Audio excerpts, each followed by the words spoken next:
What's up, everybody? Welcome back to Taste Like Music. Jason, Joe, and Crams are here. It is a big one this week. We've been holding on to this for a while. It's finally time. They dropped another album, so it seemed like the right time to do it. We are hitting the Rolling Stones finally. I, of course, have a Rolling Stones list that I did before Joe and Cramser joined the channel. So this is what we call a remastered, but this probably one of my most changed lists, things sliding all around, a couple things moving a lot, and other things just kind of flip-flopping one or two spots. So a lot of movement on my list. Excited to find out what yours look like. I think we all know the Stones pretty well. I don't know if we need to talk a lot about how much we listen to the Stones. I think we're all very familiar, correct? Yeah, but I will say I never went past Tattoo You before this. Why do that? But everything else, all the early stuff up to then, very familiar. I had 40 Licks. That was my intro to the Stones. So Stones, you can probably attribute to the birth of my rock and roll fandom as a 3, 4, 5-year-old, whatever, watching my parents' taped Steel Wheels tour Atlantic City special from either MTV or HBO or something. I used to emulate Mick and Ron and Keith. It's the mecca for me. It's the Stones. All right, couple quick show notes. We are ranking the US versions. Maybe that's controversial, but with the US, you get 2 extra albums, slightly more complete look at their early years by doing it that way. And I think that's about it. I think that's really all I had to say. So let's do it. We're going to do 4 at a time until we get to the top 10. And who's starting? Just a couple little stats. My 3 stars is good. I like it. I recommend it. And I've got 18 and above that I recommend. So let's start with the not so great stuff. The only 2-star review I'm coming up with is number 26. And I've got Dirty Work. One Hit to the Body is awesome. It's one of their most underrated songs, and it is a great opener. I love the way the guitar is just kind of sporadic and played differently at every bar. I do think there's some really cool rhythm section and bass work. I like the stuff on Fight. Harlem Shuffle, I do not care for. I don't know. A lot of this album is just phoned in. It seems like they're bored. There's a lot of behind-the-scenes drama going on. They're not getting along, and it's showing up on the recordings. I really hate Winning Ugly. I think it's like the Stones doing Huey Lewis or Huey Lewis doing the Stones or one of them trying to be Hall & Oates. I don't know. I hate it. 25, I'm up to 2.5. It's decent, but not really the cream of the crop of what I like in my rock and roll. I've got England's newest hit makers. It's raw, it's rough, but it doesn't have their identity yet. They're playing really well, but I want their character. I want their soul. I want their writing. I think they're great songwriters. You don't get it on this cover stuff. 24, I'm going with 2.5 stars for Bridges to Babylon. I think this sound they're going for is so lost.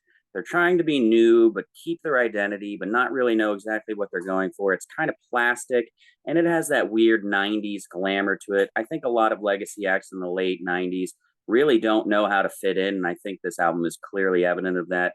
And honestly, the biggest complaint I have is that it's just a really lousy group of Rolling Stone songs. The only memorable thing about it is the chorus of Has Anybody Seen My Baby?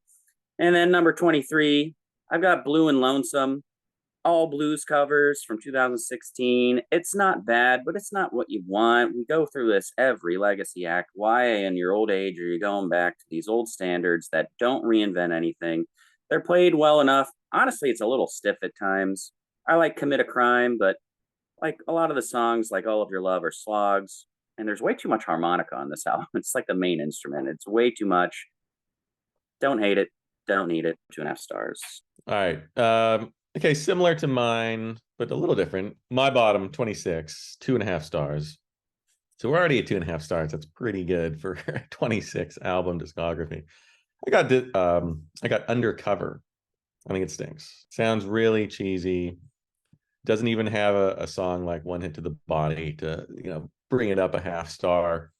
I hate the way everything sounds. I hate the production. I hate the 80s-ness of it. And my only note I wrote down was just no idea what they're doing here. So that's how I feel about this album. Number 25, this will be controversial. I got the new one, Hackney Diamonds. I think it kind of stinks. I have it at 3 stars. And I mean, 3 stars for me is not, it's a very average record. And I think basically everything the Rolling Stones has ever done, other than Undercover, has been at least average or above. But to me, this one feel like Andrew Watt is to aging rock stars what Jack Antonoff is to like ingenue pop stars. And I just don't like anything he's done with this album. I don't like the production. Every riff sounds like a copy of an old riff or just the most generic, like tossed off riff you could possibly imagine, except, of course, Sweet Sounds of Heaven, which is great and made me excited for this album. But everything else, the Paul McCartney bass fuzz solo, that's pretty cool, but I don't like the song Bite My Head Off very much. People were saying it's like their punk song. Those people have never heard punk before. So a low 3 stars for Hackneyed Diamonds. Number 24, I'm gonna go back to the beginning. England's newest hitmakers. Not Fade Away, the Buddy Holly cover is great. And some decent standard blues stuff, but I don't think they've quite found their blues voice yet. I don't think, what they're doing is even close to the standard of the original for most of these. You can tell Jagger's already a good vocalist, and the band is spunky, but the recording is crude. It's 1964, and they're just, not good at this yet, but they would become much better very quickly. So credit to them. And number 23, I have Dirty Work here, but it's, kind of upper 3 stars. I think it's pretty decent. One Hit to the Body is fantastic. That's actually Jimmy Page on guitar, which is awesome. He would also join them with for that Scarlet song on Goathead Soup, the remastered edition. So maybe Jimmy Page was the answer to their 80s woes, but unfortunately he's only on this one song on this album. Production just doesn't do anybody any favors. Sounds just exactly like every other mid-80s rock band. Got that extra reverb, the keys, like the gospel-y background vocals. Winning Ugly has a cool bass line, but then like the synths come in. It's like, oh, is this Paul Simon or Steve Winwood or just like Gennaro 80s stuff? And Jagger's snarl is still there, but it's kind of emasculated when it's on top of those 80s sounds. So it's decent. It's fun, but still below the 3.5 threshold for me. Disagree with your take on the new one, but we will get to that later. Bottom for me, still the same as it was before, Blue and Lonesome.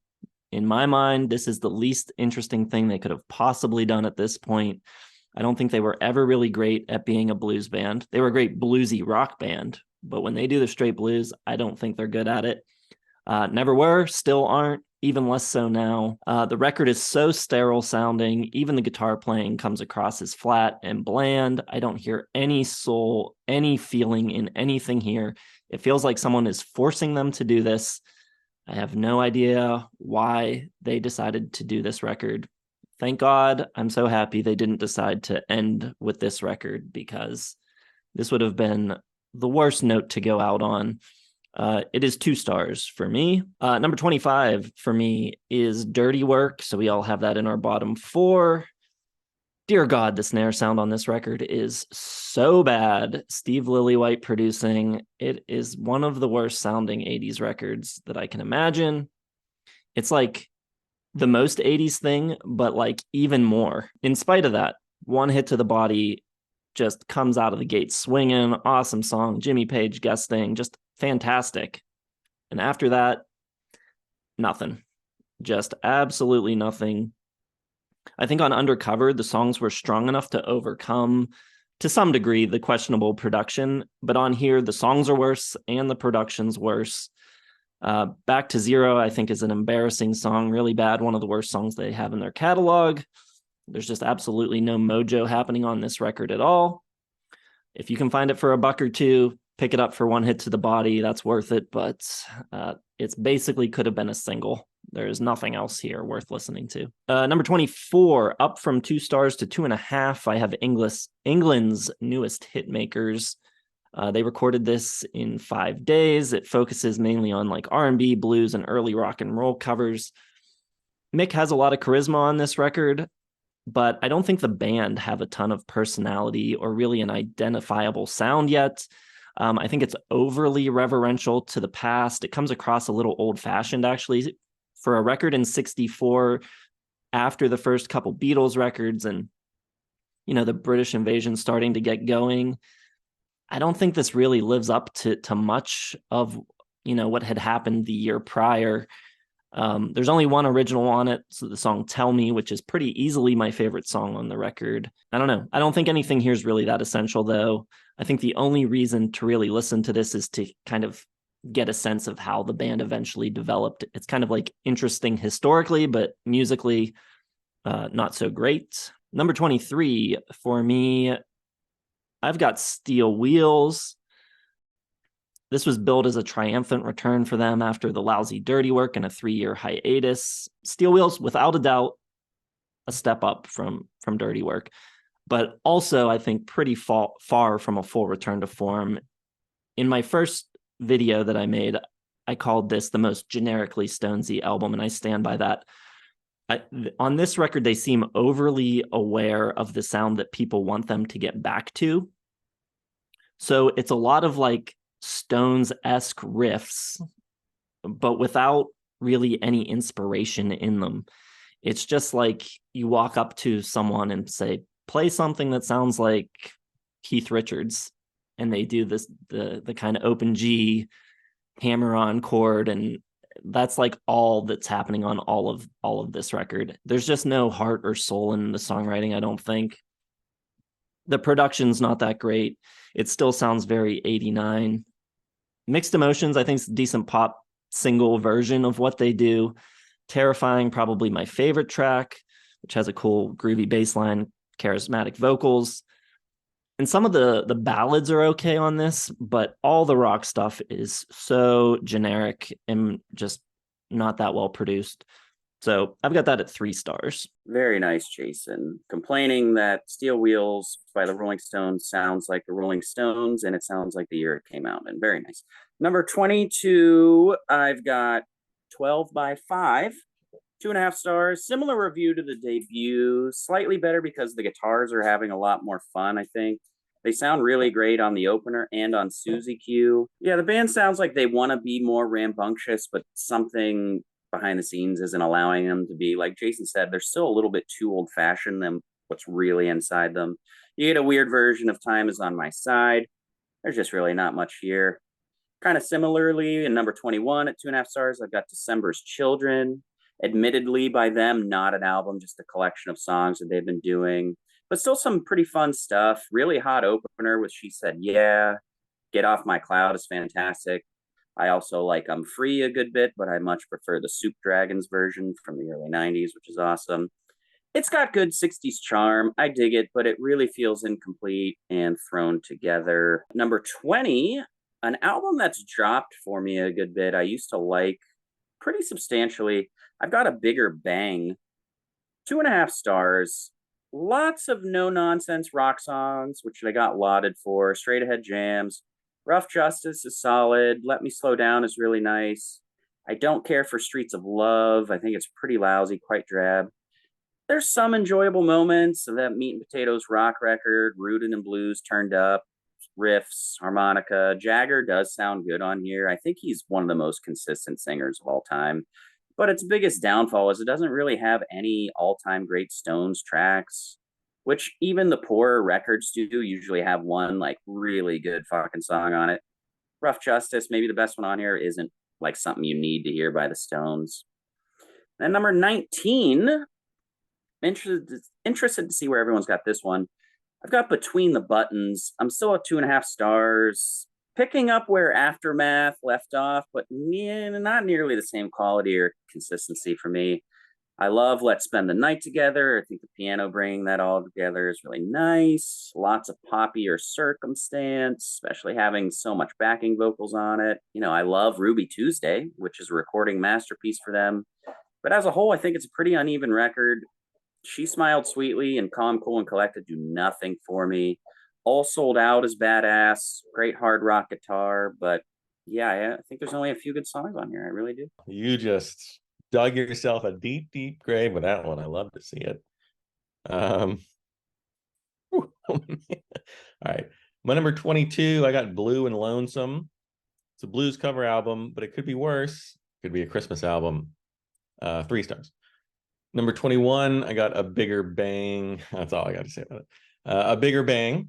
I like Rough Justice. It sounds, it sounds enough like the classic Stones, but it's basically a photocopy, like of a photocopy. If Steel Wheels was a photocopy of the Stones sound, this is a photocopy of a photocopy. So it's like drifting further away from like what you want from the Stones while still maintaining like a hint. It's like sparkling Rolling Stones water or something. It's like it's a hint of flavor, little bubbles in there, but it's not much. And it feels like the same thing like what Aerosmith and U2 did with like their comeback albums by rock bands, way past their prime. It has the right beats, but there's just still something slightly off. Like they hit the disco buttons on Rain Falls Down. There's the old-timey slide guitar blues on Back of My Hand. There's plenty of like tough rockers, but like it's just things they've done so much better before, and it's just not that great. It's I'll say it's a high 3 stars, but it's just, why listen to this when there's so much good Stones material out there? And number 20, I got Bridges to Babylon. I get what Kramzer was saying. Like, it sounds like the Rolling Stones doing the 90s. Like, they're trying to be like a little tougher, a little more like alternative, a little, 90s-ish. And I think they pull it off reasonably well. The production sounds a lot like the 90s, which is fine. Like, I have no problems with that. They kind of sound like the Black Crowes doing Rolling Stones a little bit. You've got that like Generation X, like spunky kind of, but nothing embarrassing except the rap on it. Has anybody seen my baby? That's kind of embarrassing.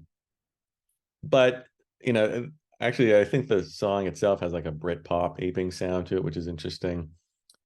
And Already Over Me, I think, is a really good 90s ballad, low down, good chunky bluesy stomper. Sounds good. I think the band sounds still energetic and vital, and I think it's a pretty solid album, one I had not heard before. Number 19, we got 12 by 5, still in 1964, but I think it's a good step up from the debut. I love Time Is on My Side, the cover of Norman Mead song. It's All Over Now, which was a Bobby Womack song, is fantastic. He didn't want them to use it at first, and then he heard it and he was like, you can have any of my songs you want. And then he was getting a bunch of royalty checks too from it. But I think album shows that the Stones can make great records already. And Jagger just, so fast he turned into this amazing, charismatic frontman. He just kills it. He really carries these early records, I think. Something like Under the Boardwalk didn't need to be covered on here, but you really see the potential and the promise on this album, so much more so than the debut. All right, number 22 for me is going to be Bridges to Babylon. For this record, and this might be the only Stones record that's like this, they have like a whole smorgasbord of producers. Usually they have one, or they have a bunch of self-produced records, but they're bringing in all kinds of people to work on this record. It's 62 minutes, the stupid 90s CD era, way too long, way overstuffed. I do love Anybody's Seen My Baby. I think it's really unique and different for the Stones, even though they ended up having to give Katie Lang a writing credit. Despite that, I think it's a really cool kind of twist for the Stones, kind of getting outside of their normal wheelhouse. But the mix of producers, the mix of musicians, you have 9 different bass players on this record. The tension between Jagger and Richards, who weren't speaking by the end of it, and Don Was had to like keep them in separate rooms to keep from fighting during the making of the record. I don't know. It feels a little all over the place, a little scattered. I think it does lead to some of the band's like more interesting excursions and experiments. So I think in that regard, it's maybe preferable to something like Steel Wheels, where everything's super predictable. But a lot of those experiments don't work. You Don't Have to Mean It, I think, sucks. Might As Well Get Juiced, I think, is atrocious. Thief in the Night doesn't fit in at all. And there's some good stuff. Saint of Me, Always Suffering, those are pretty decent, but it's really dated to 97. As dated to 97 as Dirty Work is to 86. So Has its moments, but it's a mess. 3 stars, a low 3 stars. 21 is a bigger bang. This one's tricky where like when it first came out, I kind of like always defended this. I was like, it's actually pretty good. But then when I did my first video, I soured on it a bit and kind of was feeling the way that you guys are now, where it just doesn't have a lot of their great songs. I think there's some truth in each side of the argument. I think they do a better job of sounding like themselves here. The production isn't like overthought like it is on Bridges to Babylon. It's a decent rock album for an older band, but hardly anything from this really sticks with you. And it doesn't have like even a Blinded by Rainbows or Love is Strong or Anybody's Seen My Baby. There's nothing that, sticky or hook filled. Still, I think it's a better overall listen than Bridges to Babylon. Then again, it's an hour and 4 minutes, so I think it's their second longest record, next to Exile, I think, is a couple minutes longer. Number 20 for me is 12 by 5. I think it sounds much better than the debut, although the reverb can get a little cavernous sounding at times. I have very, very little interest in any of the blues covers. Mick's vocal approach to the blues, I think, is cool, but not cool enough to really make them interesting songs. I think this album gets a leg up on the debut with the inclusion of Time Is On My Side and It's All Over Now, the Bobby Womack cover. Both very strong early career highlights. Their cover of Under the Boardwalk, though, I think is completely lousy, but it does kind of show their interest in pop music. So they're not really pigeonholing themselves, strictly as a blues band. Some of the other originals, Congratulations, I think is pretty solid. So yeah, sounds better, shows growth, couple legit highlights, makes it better than the debut. 3 stars for that. And then 19 for me is the following record, Rolling Stones Now. Still a lot of covers. Not really that they do a bad job on them. They just aren't terribly interesting songs to begin with. I think comparatively to the Beatles chose very like melodic hook-filled songs, and a lot of the Stones covers early on are pretty darn boring to me. Heart of Stone, I think, is really strong with great guitar solo in it. It's not terribly different from their first 2 albums.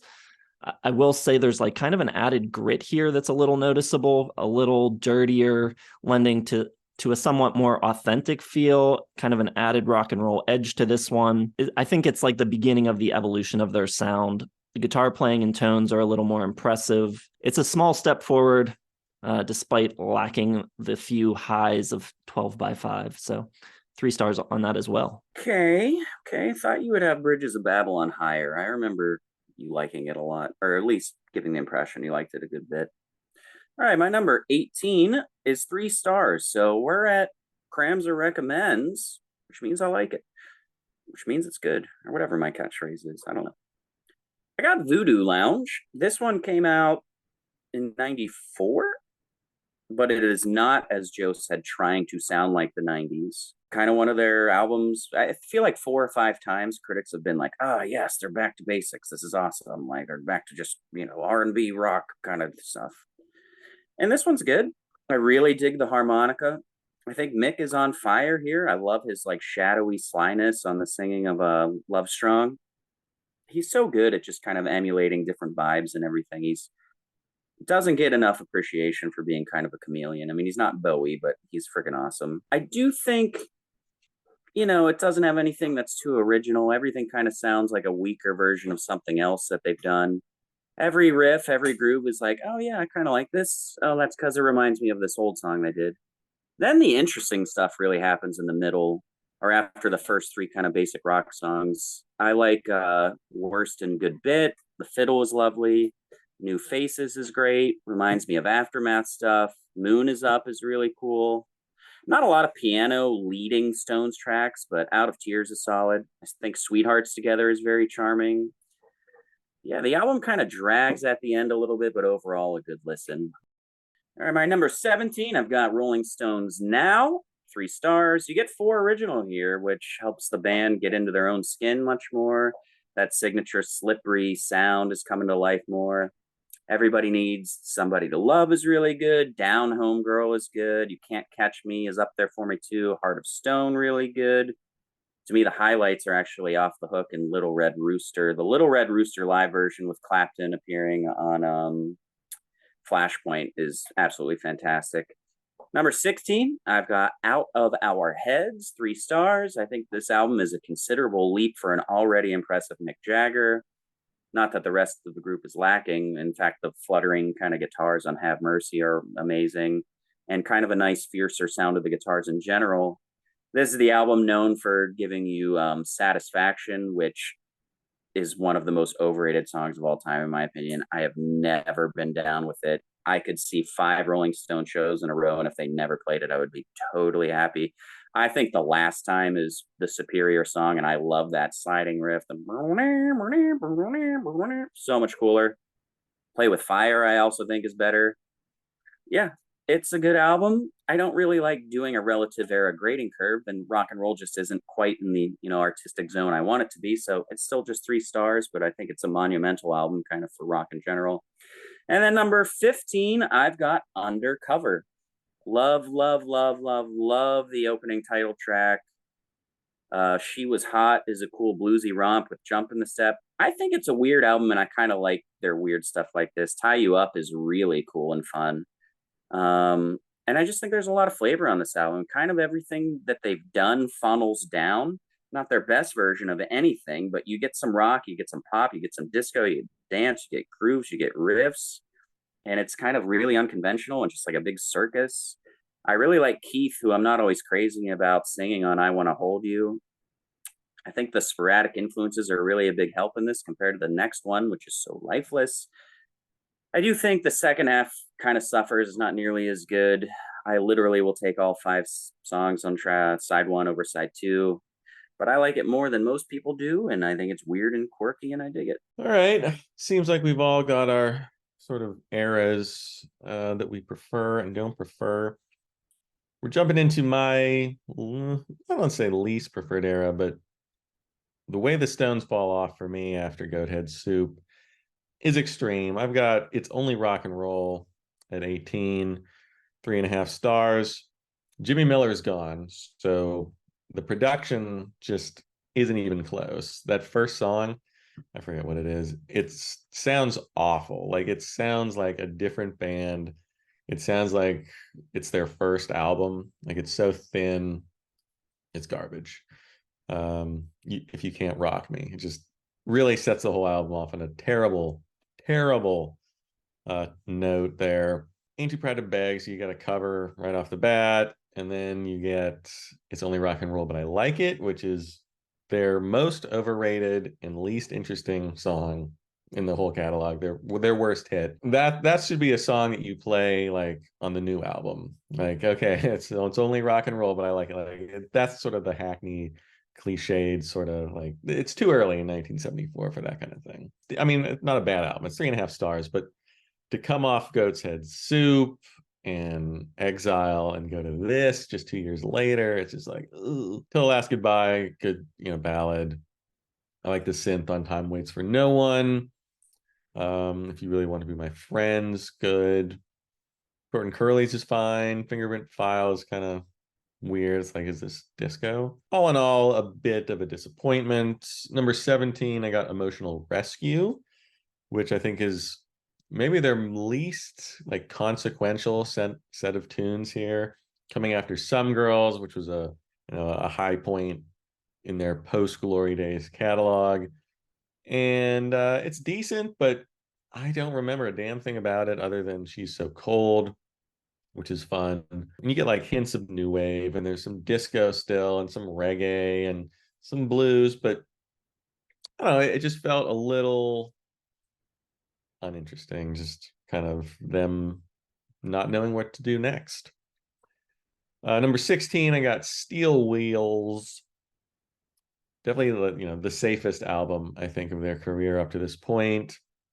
I mean, I agree with what Jason was saying. Like, it feels like, hey, we got to go back to the basics. Let's just do an album of songs that sound like songs that we already did that were hits.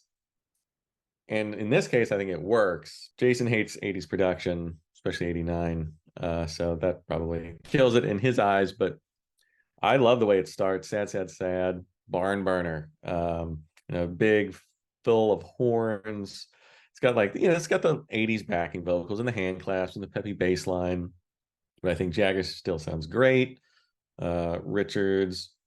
His guitar lines are good. I mean, yeah, they're gonna make you think of other guitar lines that they've already played, but I think it works. And Mixed Emotions is the best song that they wrote outside of the 1960s or 70s. I think it's good. Heart for Sale is good. It's too long and maybe tails off towards the end, but I think it's a solid 3.5 stars there. Number 15, I'm gonna go with December's Children and Everybody's parenthesis. It's basically a compilation of songs, but you get Off My Cloud on here, so that's good. You get As Tears Go By, a remake of a Marianne Faithfull song. It's great.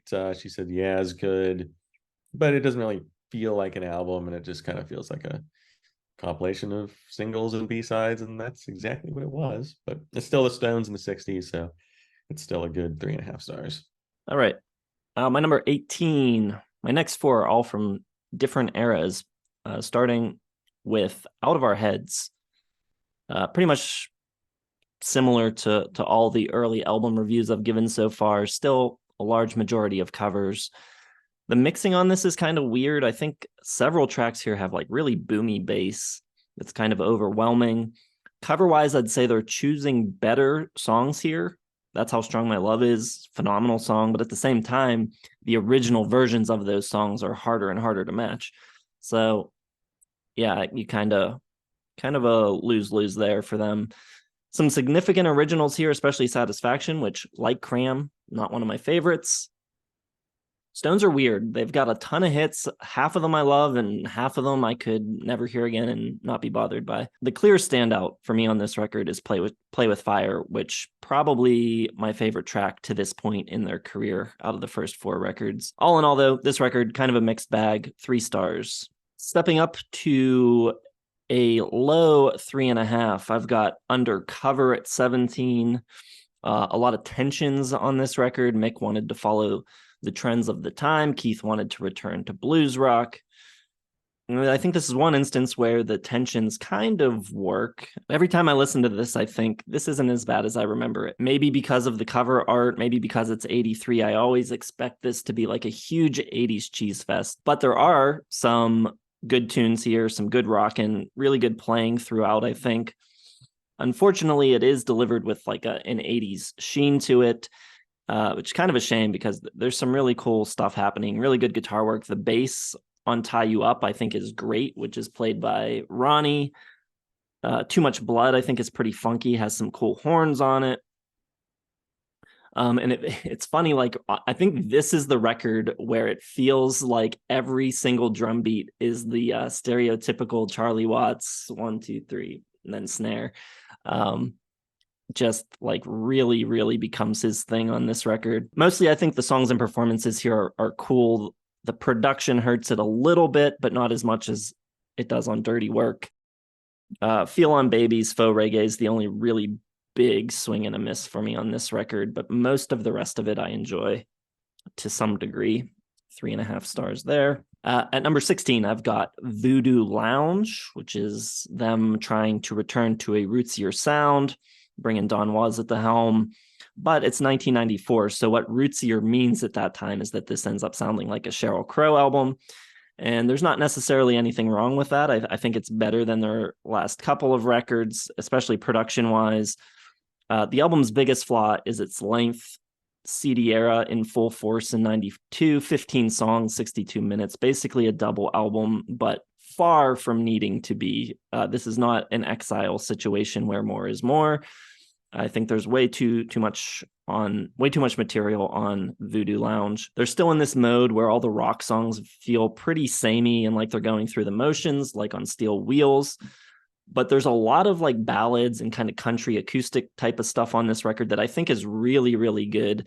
And I think if they could have focused on that sound, especially in 94 when like Unplugged was a big thing, I think it could have been a very successful, like kind of more condensed and focused effort. The Worst is really good with Keith singing. New Faces, like Cram said, kind of harkens back to the mid-60s stuff, which I think is great. Blinded by Rainbows, I think, is a great song. A lot of good stuff here, just too much not great stuff as well. And for number 15, going back to the 70s, but not It's Only Rock and Roll, I'm going with Black and Blue at number 15. This record definitely has its defenders. I'm kind of in the middle on it. The band basically used this record to audition second guitarists. So you've got a bunch of different guitar players on it. Ronnie Wood's on a couple tracks, Wayne Perkins, Harvey Mandel, all making it onto the finished product. A transitional record, very much a mixed bag for me. Highs and lows here. I think it opens pretty poorly with Hot Stuff, although that song does have a pretty cool guitar solo on it. Hand of Fate, though, I think is great. Classic Stones. Cherry O Baby finds them indulging in their reggae obsession of the time. Not my favorite. Memory Motel, I think, is pretty strong, but then Hey Negrita has a cool groove that they don't really do anything with. Melody doesn't do much for me. Full to Cry is great. Love the falsetto vocals. And then Crazy Mama closes it out pretty strong. So it's like almost completely half songs that I think are really good and half songs that I think are pretty terrible. It's kind of cool. The production's okay. So 3.5 stars for that one. And that's it. All right, my number 14, I've got It's Only Rock and Roll. 3 stars. I think it's good. I like it. Recommend it. But to me, it might be the most disappointing album because in this time, they might not be at a better peak of playing as a band together. Like, I feel like this time they can do no wrong. They've already done so many albums with different feel really well. They're in that kind of sense where they're really good live. They can just jam naturally and organically better than almost any band on earth. And then you get here with It's Only Rock and Roll, and they sound really good and the playing's really good, but the songs are just not there. It's such a waste of like their peak talent. The album's got a little bit more groove and funk. It's just the material's not there. Like, why are they going to Ain't Too Proud to Beg on this album? It really limits what they can do. It's a terrible choice. I think the title track is great. I completely disagree with Joe. It's like kind of this deconstructed bluesy song. I love the way the electric and acoustic play off of each other. Time Waits for No One is another tune I get excited for. But then like they just aren't really growing on this record. It's just kind of a wasted opportunity. There's nothing too memorable, and it's all the song's fault. Number 13, this is where I've got the newest release, Hackney Diamonds. 3.5 for Hackney Diamonds. And if you want our individual reviews on that album, click here. Jason, can you do something like that? Can you do that? All right, cool. Yeah, it's really good. I think it's refreshing. I think there's a lot of really good songs on it. I think Mick sounds great. I think Mess It Up is one of my favorite rock songs of the year. And I mean, Don't Get Angry, pretty good. But damn, you get Sydney Sweeney in that music video and it automatically goes up a full star. Number 12, I've got Black and Blue, and I'm up to 3.5. I think it's really good. In some ways, it really gets lost in the shuffle and it's kind of one of their more forgettable albums in like a cluster of memorable albums. But I find it really intriguing. I think it's highly transitional in a really interesting way. You get everything good that happens on Some Girls and Emotional Rescue and Tattoo You right here, just like not completely formed out yet, which is really cool. You get more funk and dance music, some disco-y type stuff. It's a bit jazzier, smokier. Seems like they're a little more coked out, doing that Studio 54 thing. I love Hot Stuff. I think it's really good. They remain really cool. Like they're just such a cool band, despite ditching a lot of that blues coolness they used to have. The solo on Hand of Fate is really cool. I like Cherry O Baby, New Territory, straight up reggae. Memory Motel is like a good, big, epic ballad. I think the album suffers from the second half being too slow mostly, but I think it's really good overall, and I've got a 3.5. And then if you thought putting Between the Buttons was tough, my number 11, just out of the top 10, I might have to quit after this one. At 3.5 stars, I think it's pretty overrated, but still really good. I've got Beggar's Banquet. It's back to basics, R&B rock, blues foundation, less experimental than Majesty, Satanic Request. It's rawer, it's crisper. You get Sympathy for the Devil, which is awesome. And it's kind of the album that marks that stretch of like their most dynamic and iconic sound. There's a lot of heart and soul on it. I really like this album. It's almost 4 stars. No Expectations, I think, is one of their most underrated tunes. I think it's lovely. There's great piano. You get that classic Stones feel-good charm and sting to it. There's just something about like that that stonesiness that is so cool. I think it's a bit heavy on straight up blues and not their best version of it. I adore Street Fighting Man. I love the percussion on it and the arrogant way that acoustic guitar is played, really strong and in your face. And Salt of the Earth, one of their most underrated songs, great closer. But I think other than the songs I talked about, it falls a little bit flat. By the way, Salt of the Earth being one of my more favorite underrated songs, being a closer, I don't think we've ever come across a band that closes albums as well as the Stones do. So many of their hits come in like the last or second to last track. It's really cool. Yeah, it's something that start to finish does not excite me as much as other albums for some reason. So I only have it at number 11. Let the bullets hit me and bounce off. Your Between the Buttons placement was way worse than that one. Let's see here. Let's go 14. An album that both of you obviously wildly overrate. Her Satanic Majesty's Request, a mid 3.5-star album. Come on, it deserves neither the reputation of an underappreciated masterpiece or pariah of the Stones 60s catalog. I think it's slightly misguided. It's uneven. You know, they're attempting to do psychedelic music, and it's just not as good as any of the other bands doing psychedelic music. And it comes off, Between the Buttons, where they're doing pop music really well. And it's Between Beggar's Banquet, where they're doing the root stuff really well. You know, there's some interesting choices. The weird, like, oscillating vocals in Another Land. I think underneath the songs are decent. You know, there's some good drumming and interesting instrumentation from Brian Jones. There's, they're trying new things, so that's good. There's a bunch of African rhythms, mellotron, theremin. John Paul Jones does some string arrangements. She's a Rainbow, great. Citadel, great. But there's stuff like Sickness Altogether, which is just total twaddle garbage, and that kind of sinks the album in general. So it's fine, but you guys probably have it in your top 10. Number 13, Black and Blue. This was at one point, I had this on the bottom. I had it at 2 stars, but I'm glad I listened to it a couple more times, because I think it represents, like, not the high point in the Rolling Stones catalog, but some of the best stuff on here, is incredibly good. The worst stuff is basically the worst stuff that they had done so far. I don't like the reggae Cherry O Baby. I don't like Hot Stuff. I think Hey Negrita is terrible. Though it's funny to hear them, like, doing this style, like, way before the Clash got to it and made it, like, cool, which is funny. But the whole reggae dub thing, just not their best work there.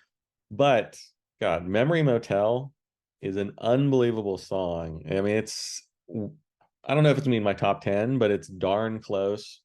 I think it's the best thing that they wrote after, their glory days, probably. I think it's just incredible, holds right up to their classic period. And Fool to Cry is good. The falsetto vocals are great. Crazy Mama is good, but it's tough, because I would listen to those great songs all the time, but I don't want to listen to the whole thing, because then I have to listen to Hey Negrita and Cherry O Baby. So right in the middle at 3.5 stars. Number 12, another one that people seem to love, that I like, but I don't think it really lives up to the reputation that it has. I got Tattoo You is my number 12 here. Solid album, real solid album. Start Me Up, classic. It was written during the Some Girls recordings, and I think most of this album was. And it feels like the last gasp of a rock band that's no longer going to be relevant, into the 80s. And that's kind of what it is. But I think the songs, Hang Fire Slave, Little TNA, Black Limousine, especially on that first half, a real solid. Closes out with Waiting on a Friend, I think is solid. I don't know. It just doesn't do it for me. I'd rather just listen to Some Girls and listen to superior versions of everything that they're doing here. And then my number 11, I am up to 4 stars for the Rolling Stones Now. Number 4, their third U.S. album, first in 1965. I think their blues covers take a big step forward. I think their soul covers take a big step forward. You got some strong originals like Heart of Stone here. I think the playing, the singing, just the attitude takes a big step forward. It's dirty and sleazy. Jagger just sings the hell out of the whole thing. Down Home Girl is awesome. You already have that like sneer and that like, the bravado of Jagger, and it just takes the whole band to a whole nother level with that. So 4 stars for 11 and above for the rest, but maybe not as many 4-star albums as one would expect from me, the 4-star guy, for the Stones, but we'll see what happens in the top 10. The 4 just missing my top 10. Number 14 is the new one, Hackney Diamonds. I think Joe, little too harsh on it. Personally, I'm kind of torn on the production. I can see where that's probably the biggest flaw of the record, but there are things I like about it. I like how the guitars sound. I like the drum sound. I think the overall general sound is good.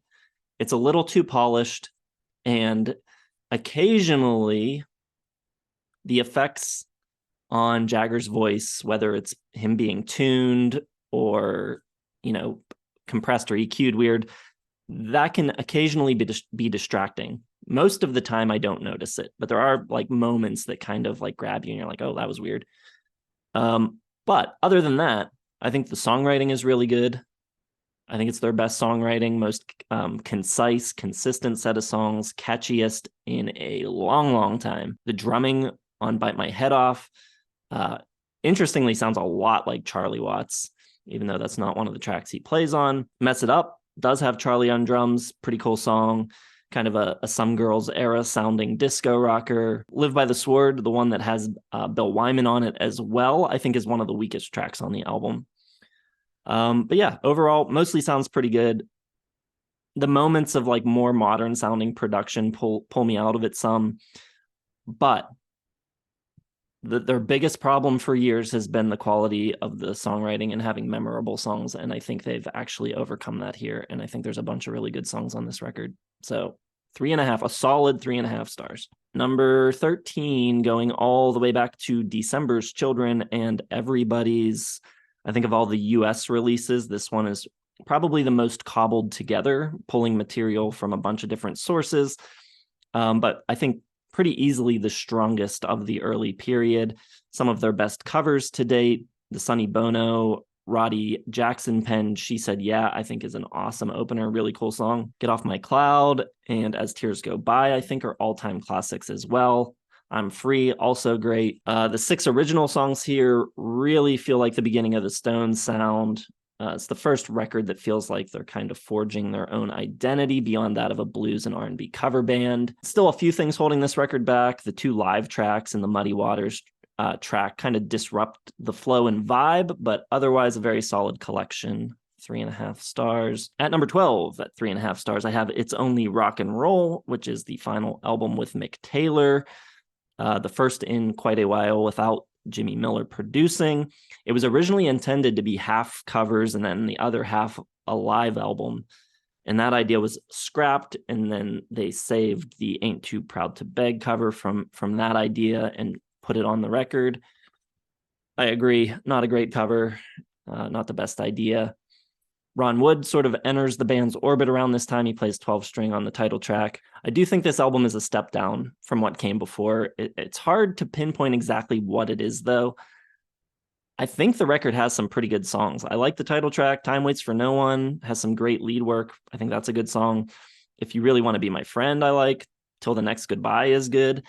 I think the problem, for me at least, is that it's just way, way less vibey. It feels kind of just like clean, and like the songs are still like should be vibey rock songs like the previous records, and there's just something missing. It's kind of odd. But yeah, 3.5 stars for that one. Number 11 for me, just missing the top 10. I have Aftermath. To me, this is like the start of the second chapter phase of the band. I'm pretty fond of this era. I like this kind of psychedelic pop type of thing that they're getting into here. It's the first album of all original material. I think the growth here from even December's Children, I think, is considerable. by far their best sounding recordings to date, their most consistent. It has the best album feel of anything to this point, and I think the highlights are tremendous. Lady Jane and Under My Thumb especially. I love the addition of marimba on the latter track there. I love the folky psychedelia, like I said. I Am Waiting, great song. This is the one record, though, where I think the UK version is significantly stronger. Out of Time, Take It or Leave It, and What to Do are all really strong songs, completely missing from the US version. And I also like Mother's Little Helper a lot, which is on the UK version, and that is replaced with Paint It Black, which is one of the hits that I don't care about at all. So for me, this would be 4 stars and probably 4 slots higher if we were grading the UK version. But as it is 3.5 stars for the US and number 11. Yeah, I love Aftermath, and I also struggled where I'm like, why can't we just get a mashup of the 2 versions because I love Take It or Leave It. I think it's one of the best little hooks with the tell me what you want to do now. Kind of like awesome, and Mother's Little Helper is great. Number 10, top 10. I've got Emotional Rescue, and I've got it at 3.5, and it might be the closest little hair to 4 stars I've ever given 3.5. It's lots of glitz, lots of style. I don't know if an album, you can't see it, but it's on your screen. The album cover matches the sound of the album like so freaking well. It's unreal. And it's an album really all about feel and attitude. Kind of picks up where Some Girl leaves off, but gives into even more of the excess of it. Less punky, obviously, more disco-y, more indulgence. And I think it's got some of the most underrated guitar playing in the Stones catalog. It's all about just putting little paintbrushes on everything. The funk and the freedom of all the guitar work just rules. I love that late 70s kind of superficial plastic feel. It's kind of like their Berlin era. It is a little bit uneven. I think half the songs are incredibly fun and electric. I love Dance Part 1. I think Summer Romance is a nice little frenzy. Send It To Me is amazing. I love the reggae vibe. I love the guitar. But then you get like Let Me Go. It's okay. I don't think you need that and She's So Cold. Indian Girl kind of is good, but it kind of doesn't feel at place with the album. Then you get a little bit of like a pothole in the middle of the album and loses its cool swagger and doesn't get it back until the title track. But She's So Cool is awesome. The closer has some amazing sax work on it. So with the style and that kind of Studio 54-ness of it, I don't think there's really another album like it. And the Stones doing this version is really cool. Very close to 4 stars. Emotional Rescue, starting off my top 10, 3.5. All right, I'm going to go to the 90s. Maybe surprise. Voodoo Lounge. And I know every album that came after Some Girls was the best since Some Girls. But this, I think, is the best since Some Girls. It's the highest after Some Girls that I have. You Got Me Rocking Now kind of just sounds like Mixed Emotions. And I think this whole album kind of sounds like Steel Wheels, as it's, another sort of back to basics. Let's get back to what the Stones did back in the 70s. And I think just the production and the songs are better here than on Steel Wheels. They're trying a lot of that like old school country blues, Americana-y, rootsy stuff. And I think it really works. I was really surprised at how well they kind of get back to that sound. I love The Worst. I believe that's Keith singing on that. He sounds really old and tired. But it's that slow, rich country accompaniment. You got some great pedal steel. New Faces kind of like Baroque Stones, which we haven't heard for a while. You got a harpsichord on there, which is great. You got that like snooty Jagger vocal like he did on Lady Jane. Out of Tears, I think, is a great piano ballad. Rockin' Hard Place, great opening riff, got that menacing bass. And it's the 90s. Like we have all said, it's too long. It kind of dips towards the end, but this is their Steel Wheels. This is their A Bigger Bang. This is their, hey, old rock band kind of gets back to the basics and does it well. They're All You Can't Leave Behind, et cetera, et cetera. And I think on Voodoo Lounge, they do that the best of all their sort of back to basic albums, which they have a lot of. Like, they got a lot of these back to basics. Let's, reach back into our old repertoire. But Voodoo Lounge, I think they do it the best. So 4 stars for 1994's Voodoo Lounge, which I probably never would have listened to in a million years. But here we are doing it. Impressive. All right. Number 10 for me is Tattoo You, which is constructed largely from leftover tracks, dating as far back as Goat's Head Soup. It was assembled to have something to support on their upcoming world tour. All things considered, I think a pretty strong album. I think it speaks to how great they were that they had material of this quality not making it onto albums. On the flip side, I think this record lacks its own identity a little bit. The production, I think, isn't quite as good as on some previous records. And I think some songs here sound better than others. I think Worried About You is a really strong highlight. Features a great Wayne Perkins guitar solo from the Black and Blue era, which would have easily made that record better had they used it at the time. Tops is the biggest highlight. I think that song is pretty great. Really strong hook. The track, I think, is maybe the earliest or one of the earliest tracks used. It goes back to the Goat's Head Soup era. And it's just really interesting to me how they take that track, which would have fit in on Goat's Head Soup, and Mick puts like this very like modern 80s sounding melody and vocal on it. And the way those two things pair to me works so well. I think it's really cool. I don't think that's like something he would have sung in 1973. So it's cool to hear an older track used that way. In general, I think most of the songs are good.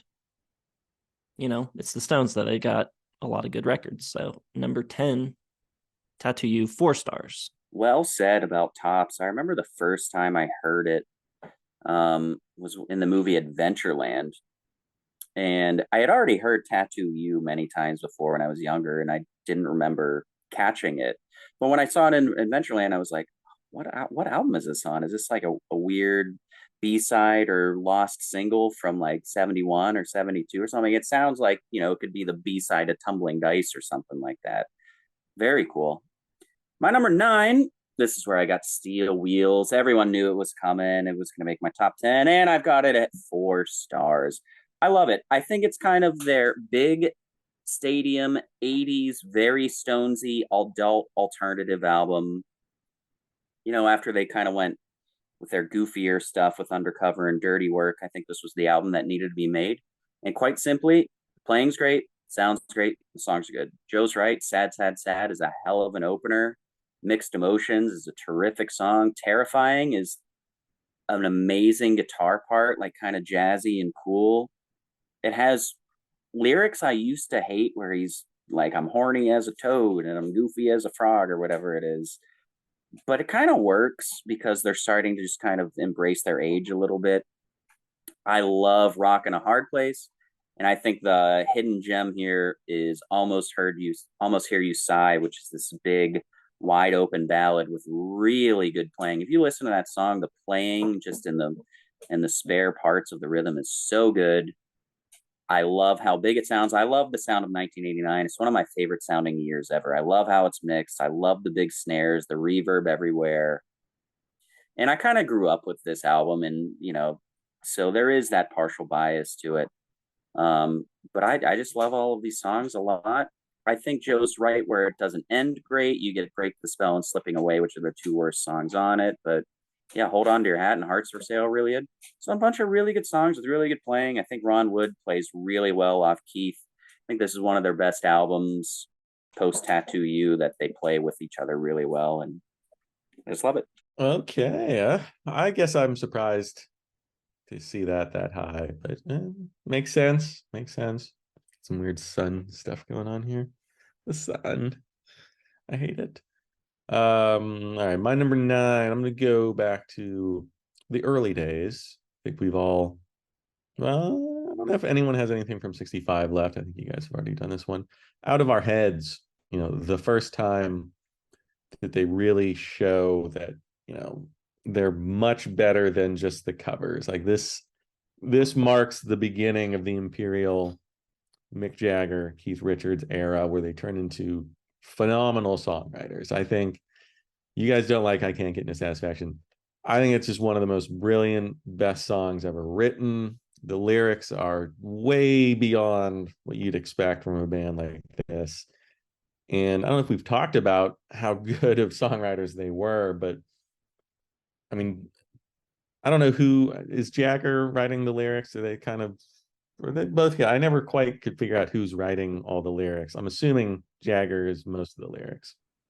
Neil Peart wrote all the lyrics for every band up until his death a few years ago. Good to know. I didn't know that. The cynical look at consumerism and sexual frustration, and I Can't Get No Satisfaction. You know, this is when they really develop their unique style, world outlook. You know, they're sort of like mean and a little snooty, a little above it all, a little, you know, jaded, a little, just everything that they are, it comes together in I Can't Get No Satisfaction. And you have an incredible guitar riff to go with it. It's instantly recognizable. The last time, sort of, you know, a counterpoint to it. It's still, you know, Jagger's got his bitchy lyrics. You got that really instant recognizable droning blues riff to kick things off. And I love the way they kind of flip, you know, most bands were like crying about girls mistreating them. Last time totally flips that on the head. Jagger's the one saying, hey, you know, babe, this is probably it. Like, you don't please me.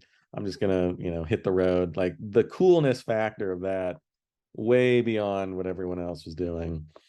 And you get Phil Spector's help on the production there. So it's got that like big wall of sound. And that, you know, that nonchalance towards the fairer sex really just sort of marks what the Rolling Stones were all about. Spider and the Fly has a good slinky groove. Play with Fire, another one. You know, he's sort of accusatory. His vanity, like right on display in the lyrics. I think it's great. The covers are good too. Hitchhike's good. And it's I think it's a huge step forward for the band and for, you know, what they were. It's really, really good. So yeah, 4 stars, but a high 4. All right. Number 9 for me is Emotional Rescue, which, you know, it's the band trying to replicate what they had just done on Some Girls. And I think it's somewhat mixed results, but I would like to propose that I think this record is very underrated because it opens pretty poorly. I think Dance Part 1, you know, they're trying to do the dance infused thing, but the song underneath is not as strong as the similar tracks on Some Girls. Summer Romance, I think, is a little bit of a throwaway. But then after that, this record goes on a nice little run. Send It To Me is really cool. Let Me Go is cool. I Love Indian Girl. Down in the Hole is pretty killer. Really bluesy with some fantastic guitar interplay going on. I love the title track, and I love She's So Cold. And All About You, the closing track, might be my favorite Keith sung track in the entire discography. I think it's really good. And I think the production and style in this era is really cool, and I think it really fits the band well. And I think they're one of the few bands getting it right in the early 80s. So yeah, I think it's, you know, obvious that they're trying to replicate what just happened. And I think it is a lesser Some Girls, but in the same way that Goat's Head Soup is lesser to what came before, but still great in its own right. I think this is still a very good record with a lot of good stuff on it. 4 stars for Emotional Rescue. Just for me, can you say Emotional Rescue the way he does? No. Spoken like a true McCartney fan, afraid to take risks and expose yourself. Number 8, I've got Tattoo You. Love the snare sound on this album. I like their 80s stuff because I think it sounds really good. I like the way these 80s records sound. This one and Steel Wheels sound the biggest, which is why I like them. But I mean, like Jason was saying, we talked about Tops already, so I won't go into it anymore. But I think it kind of emulates what the record is. Like, they're embarking on the recording style of the 80s, some new technology, you know, getting into that style a little more. But the thing that separates this album from Dirty Work and Undercover and even Steel Wheels is the writing is still very much based in like that classic Stones era, the open G bluesiness. I mean, Start Me Up says everything you need to know, tops as well. I think it's great. Hang Fire Slave, it's a really underrated rock and roll record. Even if you get rid of the production and the hits, it's a friggin' rocker. It bangs all the way through. It's got good energy throughout. And I think it's one of the best mix records they do. Mix sounds great, perfect amount of reverb and everything. Yeah, 4 stars. All right. I only had 1, 2, 3 4-star albums, and now I'm up to 4.5. So all of these are just really good, eminently listenable. Throw them on anytime, have a great time. I'm gonna go with Some Girls as my number 8, and mostly because I don't like Shattered. I don't hate it. There's something weird about it. I think it's Jagger's delivery and just the overall vibe. Kind of, it's like, not my favorite. Everything else, fantastic. It's a late career. I mean, they're already been around for 14 years at this point. Revival, they really hit and nail that disco sound. They integrate the late 70s, music and what's going on. And they do it in a way that does not make them sound like dinosaurs or like out of their prime. That funky bass line on Miss You, the sax solo, Jagger's vamping, and he's still singing great. Doesn't sound embarrassing at all. They kind of were already delving into funk and stuff. So it's not like way out of their wheelhouse, but just the way that they take the contemporary sounds and mix it into the Stone sound just works so well. Love the harmonica on Some Girls. That is just outrageously good. I love the lyrics are hilarious. What he's talking about, like white girls and black girls and Chinese girls.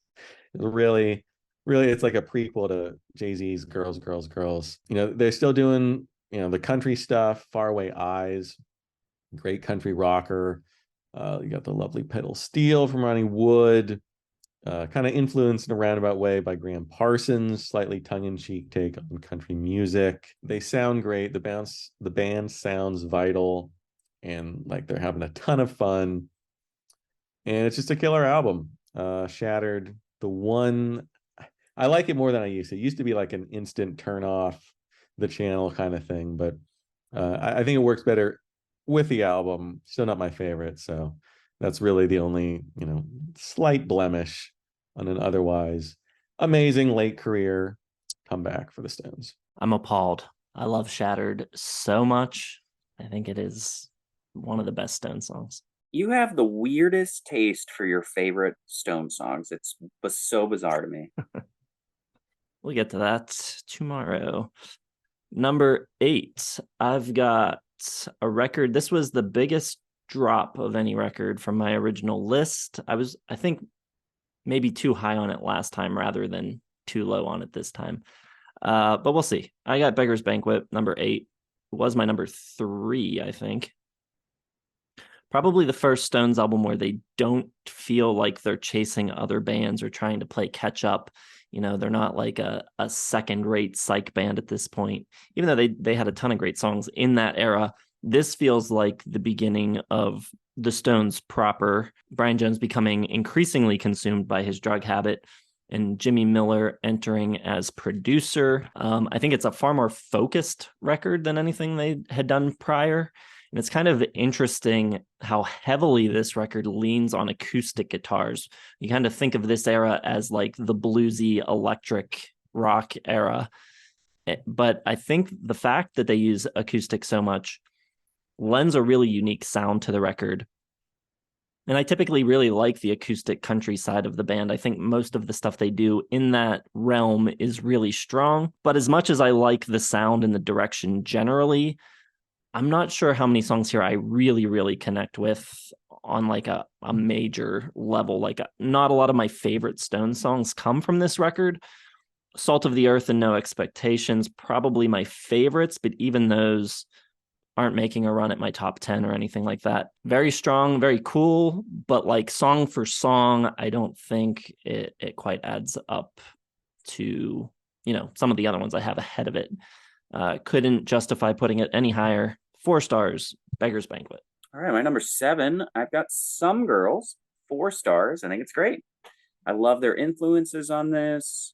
Everyone talks about the disco, but you hear so much 70s New York everywhere here, especially like some grittier punk stuff. Like, there's not a lot of, guitar riffs in the Stones catalog that are just like power chords chugging along, and it happens on this record. It's pretty cool. It's a filthy, sexy, mean sounding record, but you still get that classic Stones charm, that stinging kind of sweetness to it. Like you were saying, Joe, you get, even like that old country blues kind of stuff in there with Faraway Eyes, which has, even though it's slower, it still has a real electric jolt in it. I think When the Whip Come Down's great. I love the guitar sounds everywhere here. The title track is awesome and shows how they can do bluesy stuff in every incarnation of their style. So impressive. Mick gives some of his best performances. I love his storytelling in Faraway Eyes. Probably my least favorite on the album is Before They Make Me Run, but I think Beast of Burden is amazing. Let's talk about Shattered, because I'm kind of with Joe where I don't know how I feel about it. I think it's cooler than I actually enjoy it, where I'm like, it's kind of cool that they did that, but I don't really like it that much. When I hear it on the radio, if it's played, in its own thing, I don't want to listen to it. As a part of the album, I think it's friggin' perfect, and I think it's a great way to send off. So as a part of the album, I think it's great. Do I want to spend 4 minutes listening to it? No. Do I want to see them play it live? Not really, but I think it's a really cool piece of art that they did for Some Girls. And I think Some Girls is great. I've got it at number 7, and I've got it at 4 stars. All right. Yeah, I agree. It's very good. A grungy LA or grungy New York sound. Definitely. It's a good call. Number 7, I'm gonna go with Goat's Head Soup from 1973. It comes after Exile, so everyone was a little disappointed. And it doesn't have that spark that Exile has. And I do feel like it's like them settling into their next era. They're fat and happy and just doing a hell of a lot of drugs. They're the most popular rock and roll band in the world. They're going to just, they're that. They know who they are. And this is where they sort of start to recycle themselves, I think, a little bit. But I mean, the songs are still great. I love that opening riff right off the bat with Dancing with Mr. D, kind of drugged out and hazy. Jagger's a little lackadaisical, still got his sneer in it on him though. There's just some killer songs in here. Do, Heartbreaker, amazing. Love those horns. Angie, I don't quite believe Mick here. Like I don't believe like he's really heartbroken at this point, because like he's a billionaire dating like every model in the world, and I don't quite get the emotion. It's a really good song, like it's really well put together. I love the guitar work and everything. I just don't quite buy Mick's performance on that one. I do love 100 Years Ago though. Great dark moody piece, the killer organ, the shifts in mood. Love the wah all over it, super funky. Kind of reminds me a little bit of like Superfly from Curtis Mayfield a little bit. They're still a great band. Like Coming Down Again, keeps singing on it, phenomenal. Love the piano. Love Nicky Hopkins all over this catalog. Probably not their MVP, but he's the 6th member that really, I think, makes their best songs sing.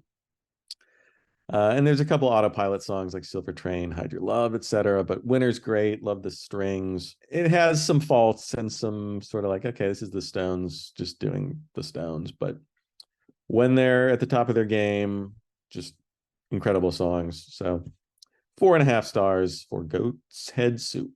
All right, up to number 7. And I think this is a perfectly reasonable place to put Between the Buttons. This album finds the band dabbling in more psychedelia and Baroque pop.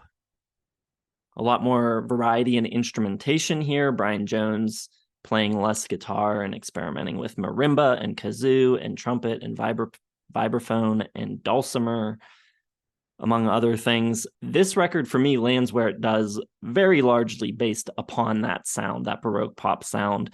Very much in my wheelhouse. I love that kind of mid-60s pop. That said, I think they're still a few steps behind some of their contemporaries when it comes to the songwriting. So I don't entirely disagree with Cram. I think it's much better than he's giving it credit for. But I do think, after the first half of the record, the songs aren't quite as strong. But that's not to say there aren't some legitimately great songs here. Yesterday's Papers, and on the US version, you get Ruby Tuesday, just I think are phenomenal songs. That, along with Let's Spend the Night Together, I think are considerable upgrades over Please Go Home and Backstreet Girl, which are the tracks that you're missing from the UK, which end up on the Flowers compilation. Connection, She Smiled Sweetly, I think are both pretty good. Cool, Calm, Collected, I think is pretty cool. Like I said, side 2, a little bit of a step down.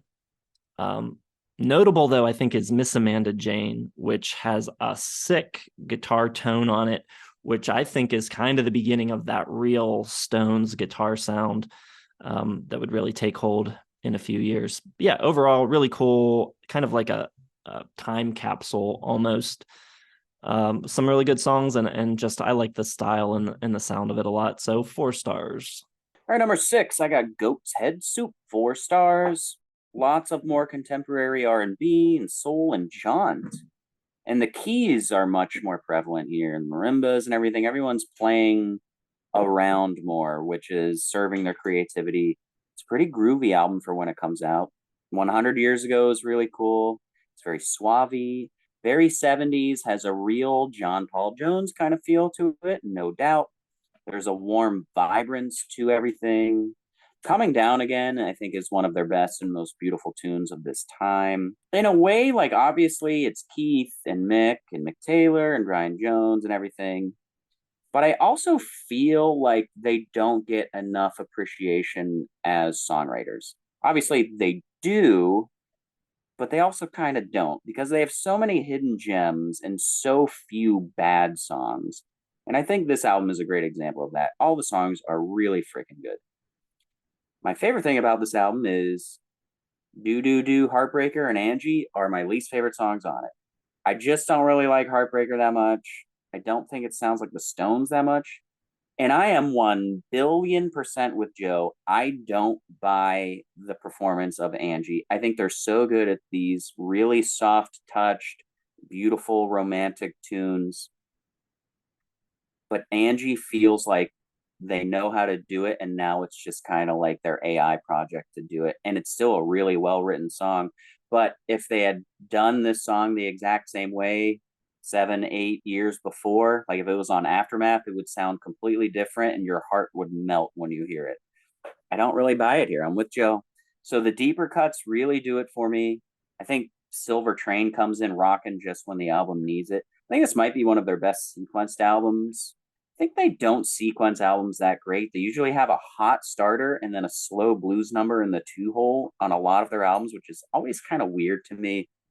But Winter is one of their most underrated songs ever. It has some great, great, great guitar.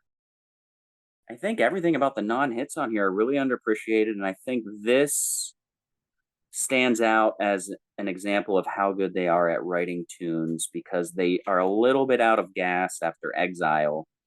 But man, if you just sit them down together with some acoustic guitars and stuff, they're going to pump out bangers. And that's what they did here. And it goes to say that my least favorite stuff are the 2 biggest hits on the album. So it's a very strong album. Okay. Well, number 6, I'm going to go with Beggar's Banquet, 4.5 stars, 1968.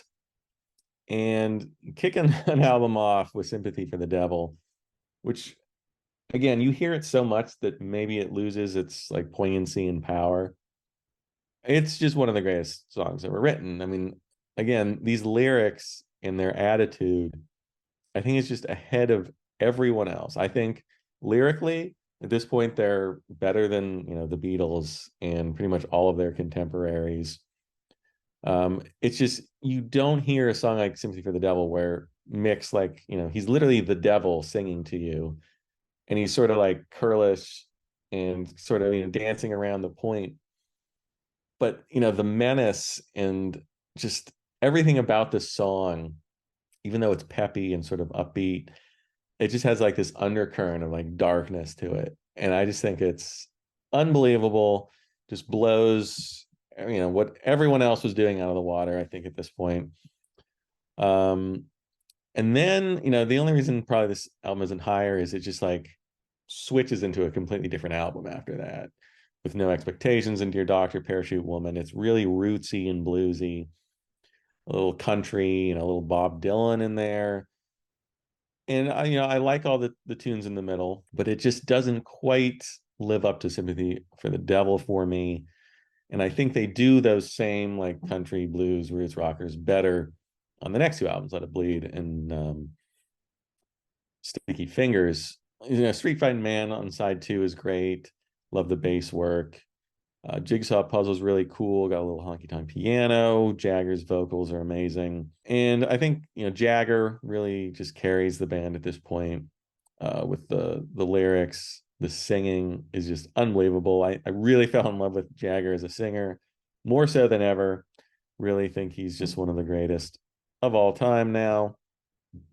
It's got that braggadocio, but like this dirty everyman spirit as well. I just think at this point, lyrically, they were the best of their generation, and just the way they're sort of defying expectations and going back to this sound, I think is great fit for them, and I think it's great. 4.5 stars. All right. My number 6 is Their Satanic Majesty's Request, which is kind of a divisive record. There are those who love it and others who view it as kind of a failed attempt at psychedelic rock without many good songs. And I mean, obviously it's very much a product of its time, but I kind of see both sides of the argument. It's kind of sort of similar in a way to Black and Blue, where I think half of the songs are really, really good. 2000 Man, She's a Rainbow, 2000 Light Years from Home, Citadel, In Another Land, I think are all excellent. But unlike the other half of Black and Blue, where I think the songs are really weak, they are kind of weaker here, but those songs serve as like a connective tissue, and I think they kind of like add to the scenery of the record, where on their own they're maybe not that great, but I do think they managed to add up to something greater than the sum of its parts. And I don't think this record is ever not interesting, and they may be trend chasing a little bit here, but it's pretty weird and experimental and unique in its own right within that genre. I mean, what other song by any other band sounds like 2000 Man?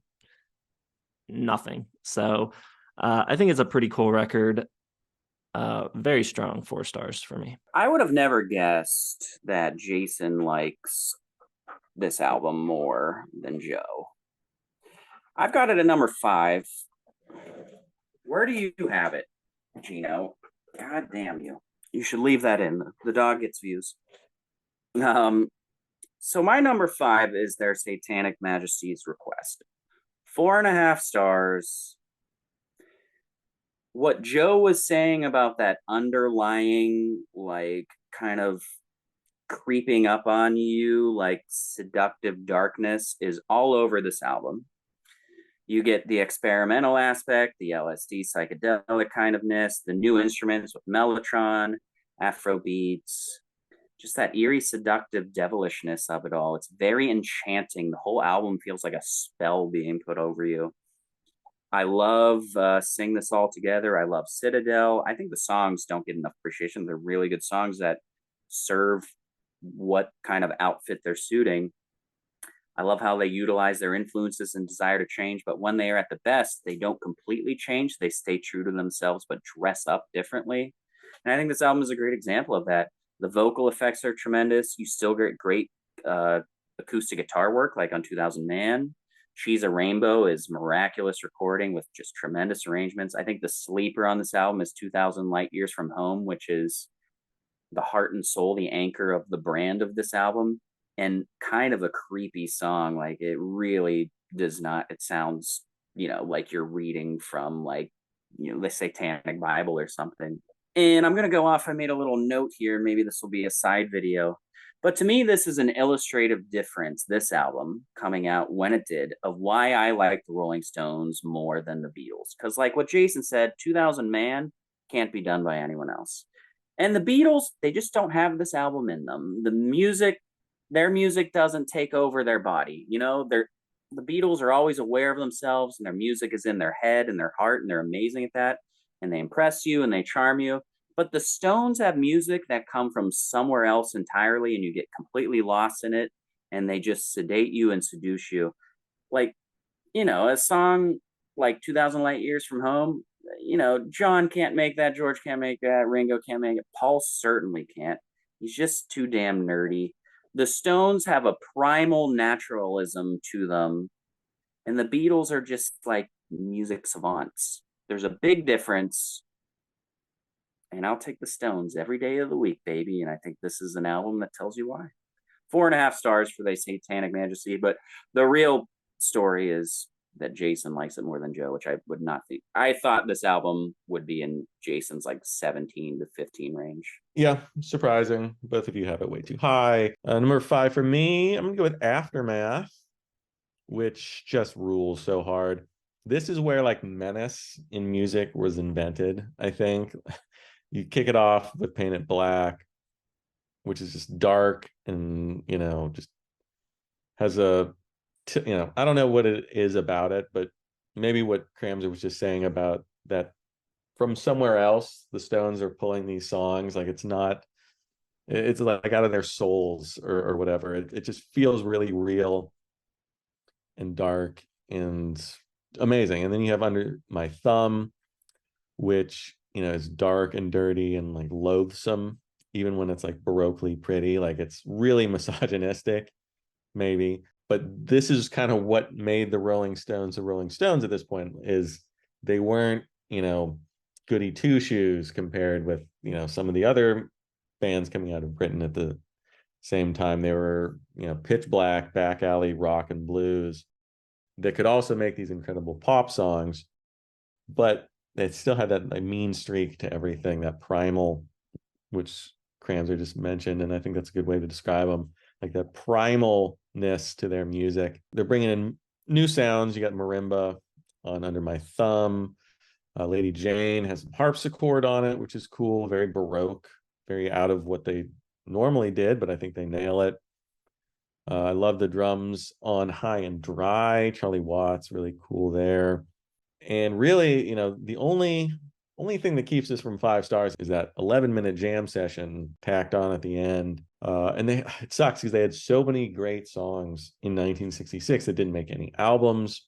19th Nervous Breakdown, Mother's Little Helper, which is on the UK version.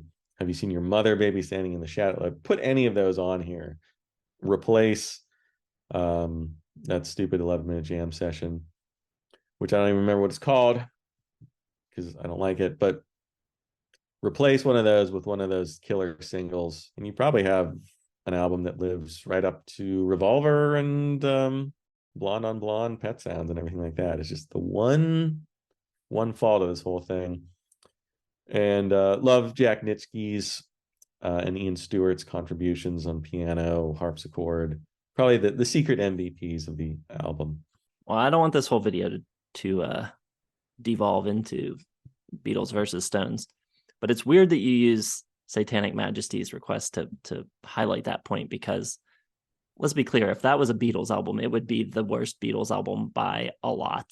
Not even close. Are you serious? Get out of here. Ooh, that's gonna be a good episode of Judge versus Jury. All right, my number 5 is Goat's Head Soup, viewed by some as the last of the classic runs. Others see it as the first of not the classic run. I will say it does feel like a bit of a hangover. There's definitely a darker vibe hanging over this thing, but I don't think that really makes it worse. And in fact, this record contains some of my favorite Stone songs. Cram also killing me with the songs he's saying aren't among the best, because Heartbreaker is a very strong contender for my favorite Stone song. I think it is insanely awesome. Billy Preston with that clav part is just so cool. And then that wah, I think it's guitar or maybe it's wah on the clav. I don't know, but it sounds so awesome. The horn arrangement's crazy good. The backing vocals are amazing. It's so elaborate and like completely stuffed with stuff, but it never feels like too much. It's just an incredible song, I think. 100 Years Ago, almost just as great. The other track with Billy Preston's clav playing on it. I think Angie's fantastic ballad with, I think, maybe Jagger's greatest vocal performance. It's up there. It is a performance. So I can see what you're saying, like, you know, you don't buy the emotion, but I think it is very much like theater, and I think it's great. Winter is very good. Can You Hear the Music is good. Some cool production on that track. I don't know, maybe that's the issue some people have with it. It does feel a little more like intentionally produced. There's a little more like studio stuff in there. But I think it's pretty darn consistent. Hide Your Love, possibly the exception to that. I think that's kind of a weak track, but yeah, it's up there with the best stuff they've ever done. A very high 4 stars for Goat's Head Soup. Well, I think we've just kind of cracked a code here that I've become very self-aware of, especially after talking about Heartbreaker and doing the Stevie Wonder discography. The clavinet's one of my least favorite instruments ever to be. It just doesn't do it for me. It's too wholesome. There's no bite to it. I said it's all bite. It's like only bite. That's what it is. Listen, you're thinking of the harpsichord. The harpsichord is something I would think you'd hate, but the clavinet, I mean, that's completely different. Love the harpsichord. The harpsichord is enchanting. It's got a medieval romanticism. The clavinet is there for white people to think they were cool in the 70s. Let's just be honest. All right. Number 4, we got Let It Bleed. 4.5 stars. Will I get to 5? I remember when we did that video about bands that we love that might not have a 5-star album, and like, I don't know.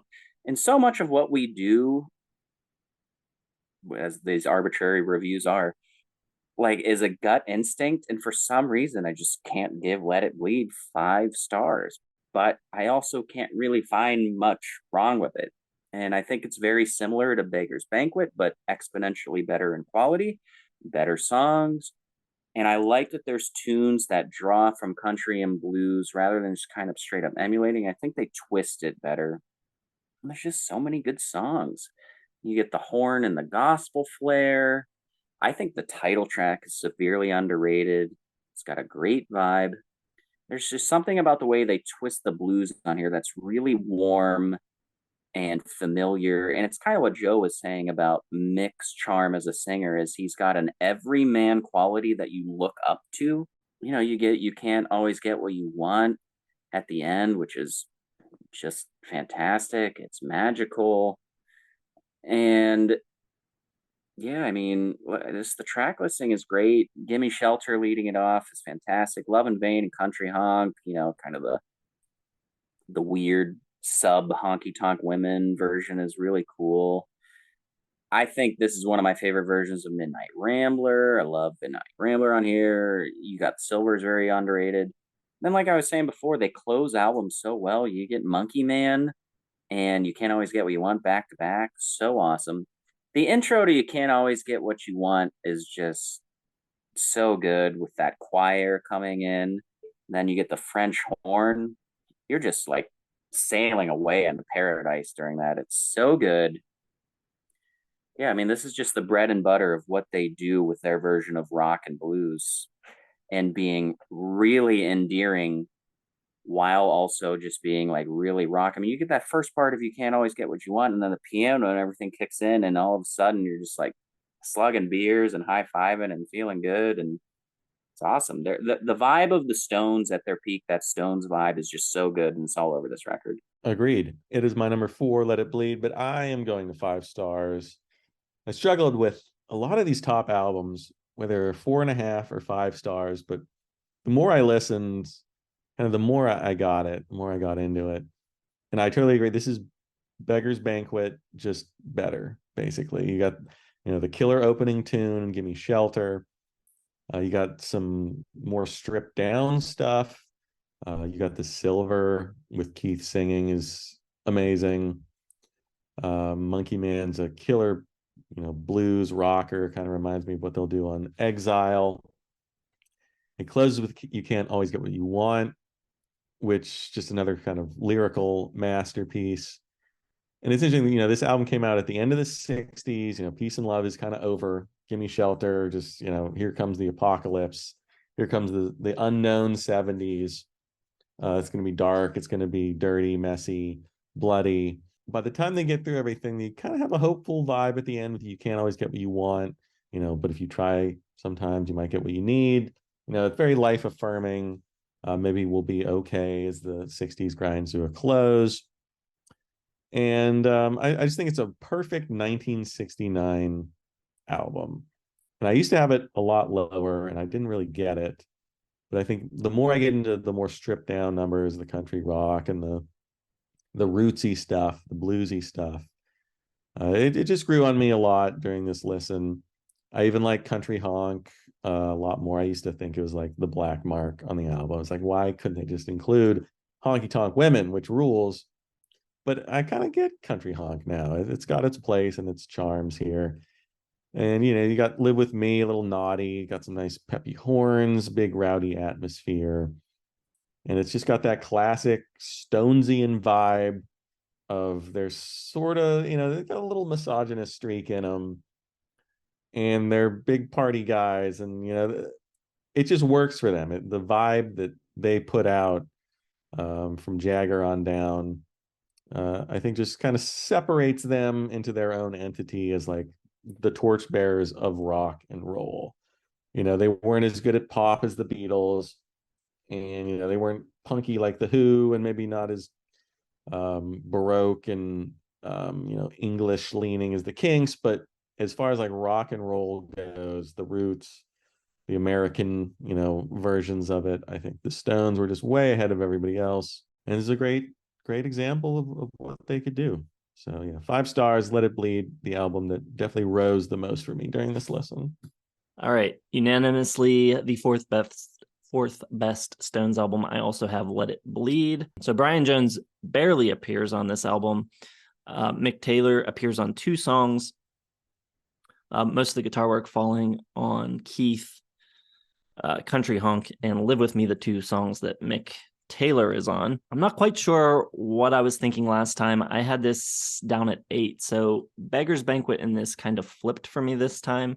I think there's a big uptick in the songwriting between Beggar's Banquet and this. I think this is clearly got the better songs. Live With Me, I think, is one of their greatest rockers ever, highly underrated, and I think probably a song that should have, you know, become one of their radio staples. Just a killer groove, great sax solo from Bobby Keys, great bass line from Bill Wyman. Title track is great. It's got that drunken, Stonesy swagger. Monkey Man, I think, is another really great song. And the intro to that just feels like destined to be a hip-hop sample with that atmospheric piano tinkling. Can't Always Get What You Want, I think, is wildly overrated and overplayed, but I do think it works pretty darn well as a closing track on the album. I think it's a very well sequenced album from the beginning, you know, opening up with Gimme Shelter to the end. I think it's pretty strong, pretty engaging, lots of confidence, lots of attitude. 4.5 stars for me. Number 3, I got Exile on Main Street. 4.5. Why 4.5? Well, for a double album, I would argue that it does not feel long. It's totally engaging. But at the same time, it does kind of lose steam at the end. Like, you get All Down the Line, Stop Breaking Down, Soul Survivor in there in side 4. I like Shine a Light a lot. But those are like 3 of the worst songs on the album. I don't know. I'm not saying a resequence could save it. I'm just personally dumbfounded is why I have trouble giving 5 stars to these Rolling Stones album, but I really do. Rocks Off is awesome. Rip This Joint is awesome. I love the way he does like that little, you know, mimicking lisp and shake your hips and all that. It's friggin' awesome. I'm not saying it's my favorite Rolling Stone song or the best, but I think if you get one Rolling Stone song to define their sound and their feel, it's Tumbling Dice. You get that really loose, like open bluesy bend, like, like sliding guitar part. You get that kind of warm feel. You get the backing vocals coming in. I think it's great. I think Sweet Black Angel is great. I think Sweet Virginia is great. Happy is one of the best songs they've got.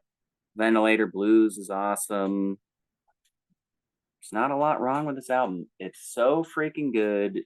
It's so eclectic. It's one of those albums like we talk about Physical Graffiti or maybe Who's Next, where it's just rock and roll. It's a rock and roll album. It's awesome. It's so enjoyable. Everyone's playing so well together. It's got those classic guitar pairing licks on it. It's their version of the blues. Rock. It rules. All right. Here is where my Between the Buttons comes in. 5 stars for moi. I just think it is a really great pop record. I think it's their best pop record. I think it shows that they could move between genres, effortlessly at this point. I love all the extra instrumentation and experimentation that comes in from Brian Jones. They introduce there's organ, accordion, recorder, vibraphone, tambourine, harmonica, dulcimer, kazoo, tuba, trombone, trumpet, and that's just Brian Jones's stuff. And it's really cool. The organ on She Smiled Sweetly is great. There's the cello and flute in Ruby Tuesday that works really well. Connection has a really poppy shine, great horn-like guitar, rock and roll piano. Jagger channeling, kind of like Happy Together, does like a little mock upper class accent. Got some really cool rumbling fuzz bass in My Obsession.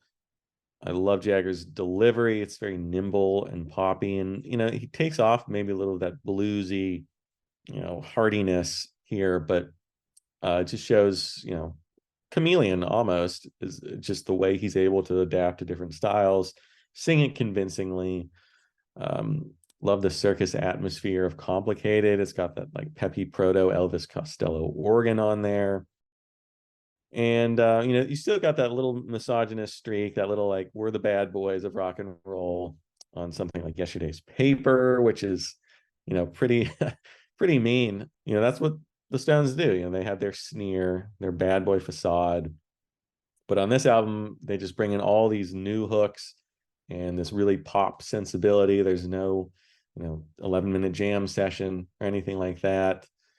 And I think they pretty much nail it. They'd never really do the style again, but it shows that they can pretty much do it all.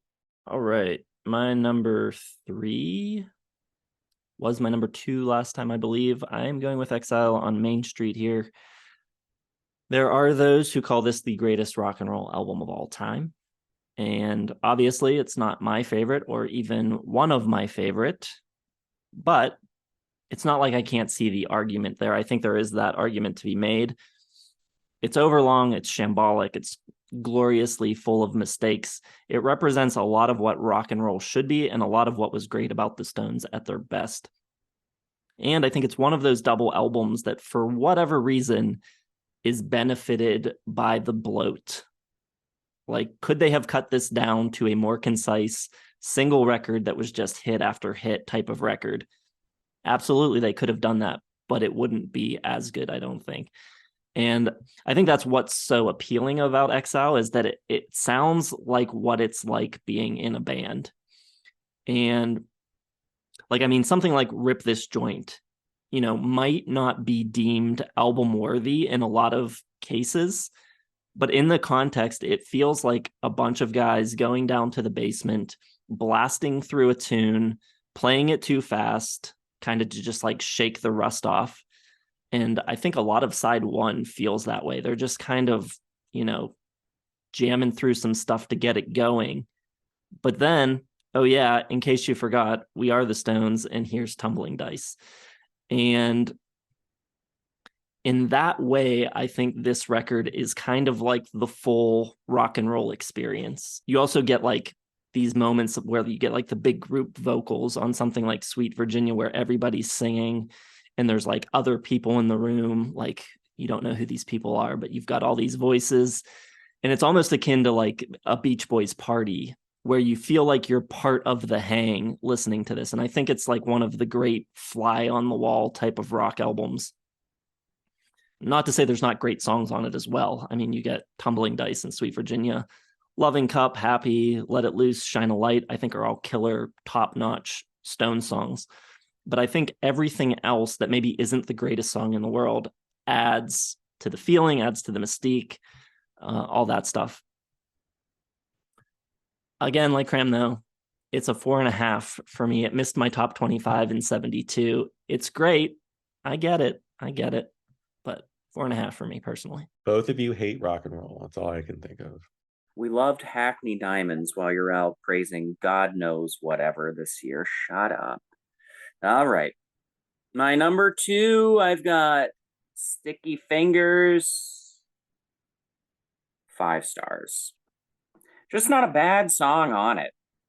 In fact, there's a lot of amazing songs on it. Brown Sugar, amazing. Wild Horses, amazing. Can't You Hear Me Knocking, amazing. I think one of the most underrated songs in their catalog is Bitch. The vibe in that riff is just so friggin' cool. For 1971, how are there not 7 to 8 really like famous hip hop tracks with that like groove going behind it? Like, it's so awesome, so tight. I think Charlie Watts is at his best, who we haven't really talked about, who I think is one of the most underrated drummers of all time, is on fire on this album. He plays everything perfectly. And oh, did I ever talk about during this video how good they are at closing albums? You get Dead Flowers, and then you get Moonlight Mile, which might be the best album closer of all time, because you go through this ride of rock and blues and jam sessions with like Can't You Hear Me Knockin'. Sister Morphine is great. I think if you just really narrow it down, this is their best collection of 10 rock and roll written songs. It sounds really great. It's got a really good sound. It's warm. It's unopposing, like almost in a way, but like not in a bad way, where we were talking about It's Only Rock and Roll doesn't have like a signature kind of vibe. This one has kind of like a safe vibe where they know their sound, but they're just executing it so well. It's blues driven, like English R&B, blues rock, but they're just nailing it. Every, it's just watching a masterclass. It's watching a technician just do it effortlessly.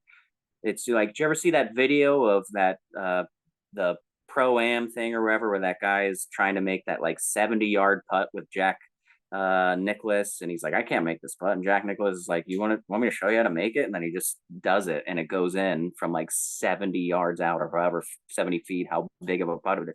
It's just like the Rolling Stones are just like, here's how you make a rock album in 1971. Boom. Amazing.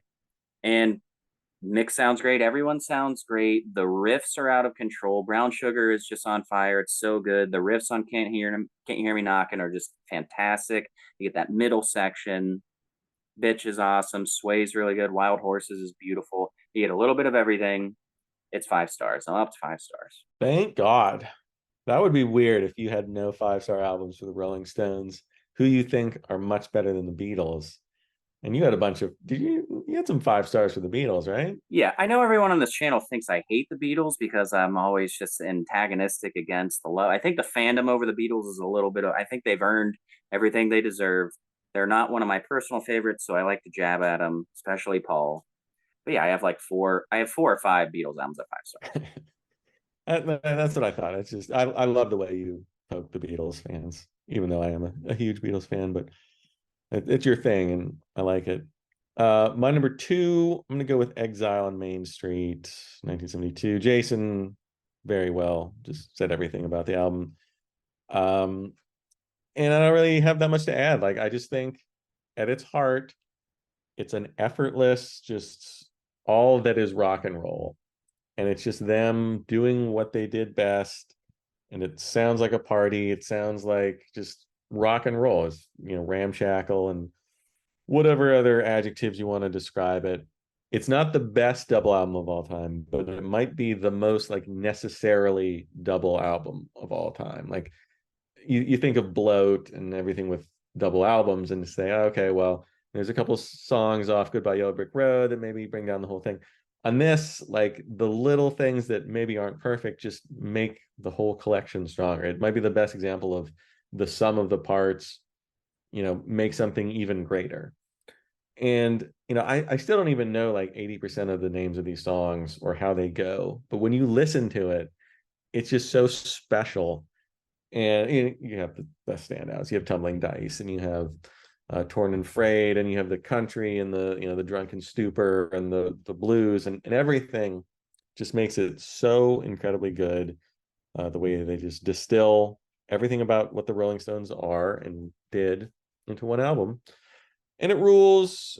Yeah, it's 5 stars. It's great. Yeah, Jace, props to you. I think that was one of the best reviews you've done. You really nailed it. Like, fly on the wall. It feels like you said, like it could be pared down, but it's so necessary as a double album because it's rock and roll party, where you're like, I should probably go home. And it's like, oh, you said that an hour ago, but like we're still here jamming it out. So, and we're still having a good time. So that's kind of how it feels. Well said. Yeah, it was perfect right up until you said 4.5. Thank you. All right. Well, okay. So I mentioned at the beginning, a lot of stuff on my list changed from the first time. I had like 8 records, I think, that dropped at half a star. I think there was another one that dropped a whole star. But 3 records rose a half a star, and 2 of those are my top 2. So I now have from 0 to 2 5-star Rolling Stone albums. Number 2 is Sticky Fingers. Brian Jones was dismissed from the band. He died like a month after being dismissed from the band. This is the first one without him on it at all. The first one where Mick Taylor is a full-on member of the band. And it's just a more muscular rocking affair. I think not having Brian really contributing that much on some of the prior records and having all of the guitar work pretty much falling on Keith, you ended up with kind of a cool sound, a lot of acoustic guitars, like I mentioned on Beggar's Banquet and Let It Bleed. But here you get on the full on dual guitar kind of attack, the interplay kind of tandem guitar work happening. And it's awesome. I think the guitar work on this record is great. And it's just an album loaded with classics: Brown Sugar, Sway, Wild Horses. Can't You Hear Me Knocking, I think, has one of the greatest riffs ever written. The way the riff itself is amazing, and the way it works with the groove, it is just one of the most incredible feeling kind of just like full band going at it grooves ever. I've talked about this before on the channel, still salty about the way that ends abruptly and goes into kind of a spacey psychedelic kind of jam thing, because if it didn't do that, it would be my favorite Stones song. I think it's just so lean and mean and badass, and for it to just suddenly start meandering, it really bothers me. And probably that is a lot of what kept me from 5 stars on this record before. But I'm getting over it. Bitch is great. Dead Flowers is great. Love the way Mick sounds on Moonlight Mile. Great string arrangement on that song as well. Perhaps the greatest distillation of, what you think of as the Stones sound. It's everything you think of. And unlike Exile, it's just a tight 43 minutes, just everything boiled down. Plus you get that very graphic, iconic cover by Warhol. It's just like everything about it, the packaging, the sound, the music, the songs. It's, yes, the packaging. 5 stars. My number 1 is Aftermath. And when we did our Album of the Year series, for a brief fleeting moment, I thought it could overtake Pet Sounds for my favorite album of the year. I was wrong in that regard. If they somehow collabed and threw in Mother's Little Helper and Take It or Leave It, it still wouldn't touch Pet Sounds, but it would be even closer, and I've got it at 5 stars. Quite simply, these are just some of my favorite songs of all time. Paint It Black, Lady Jane, Under My Thumb, I Am Waiting. I think Don't You Bother Me is one of the most underrated blues track. The way it breathes is so good. It's so simple, it's so repetitive, and it's so catchy with the, oh no, don't you bother me, and then that little meow. It's perfect. Stupid Girl is really cool. And like what Joe was saying, this is 1966, and these are not your run-of-the-mill Phil Spector, been done before pop songs. These are pop songs with a lot of underlying substance, with a lot to say. Under My Thumb is controversial to the day. Paint It Black is, crazily dark for 1966. Has tremendous, like the drums on Paint It Black, I think are so awesome.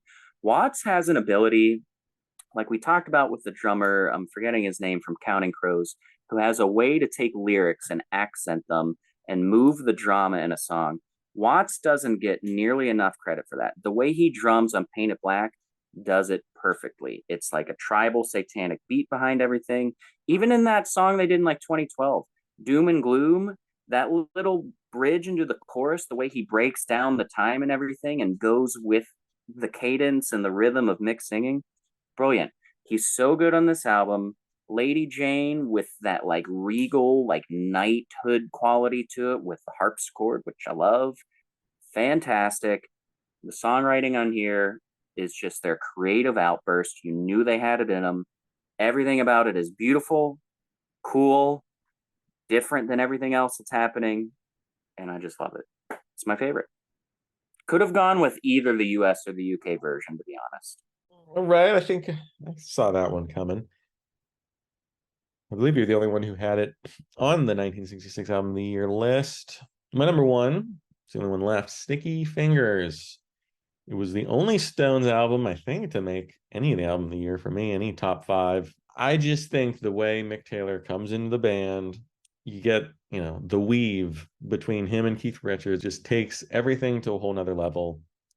Brown Sugar, I know it's insensitive, inappropriate even, but I love it. I'll overlook the baggage. The riff is kicking, the sax solo is sublime. It's just a big joyous celebration, despite the lyrics. This was probably, going into this, I assume this was me, my number 1. It dropped briefly, and I had it all over the place, but in the end, songs like Sway, where Charlie Watts is just awesome, just big drum hits, practically like Bonzo Ian with the way he's playing the drums on this. The way the group integrates like the vocals on all these choruses to just kind of amp them up into like a whole nother level. Jagger's vocals, he's just, I think, at his peak here. He's ragged, he's vain, he's just every emotion. I think he embodies it so well.